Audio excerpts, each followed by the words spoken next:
abatwa no ibyo kera baratubeshye ngo ati jenoside abagutwara bishe barabamaze nuko natwe tukajyaho tukari gusa noneho n'abahutu bari kwica abantu gusa n'interahamwe ziri kwica abantu interahamwe ziri hehe turarengana abanyarwanda tugenda ntabwo nimureke duhaguruke hamwe tugire icyo dukora icyo udashoboye ndagishoboye icyo udashoboye aragishoboye icyo ashoboye dukorere hamwe tuzahindura igihugu cyacu ndumva ntavuga byinshi bya Diane mwabyumvise bari muri prison mukomeze mu basengere ejo hari urubanza rukomeye muzi ko bamaze igihe baruhindura ibyaha babarega by'ibihimbano byose ibyo simbitindaho murabizi ababikurikiye niba mutarabikurikiye mujye kuri YouTube ibintu byose birahari akarengane kari gukorerwa uriya muryango kandi si wo wonyine igitangaje ni uko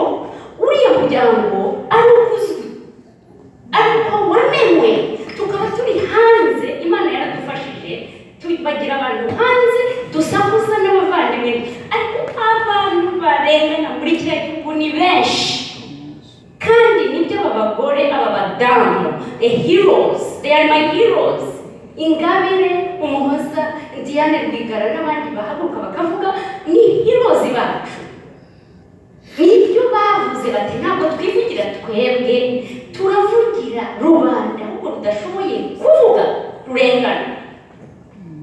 rurengana so ndasabye rero hari abari bakingiranye bati ibintu bya politike ntibitureba erega si ngombwa kujya muri ishyaka runaka no aho waba uri he hose wakora ikintu something hamwe tuzahindure buriya butegetsi tuzazane amahoro demokarasi mu gihugu cyacu murakoze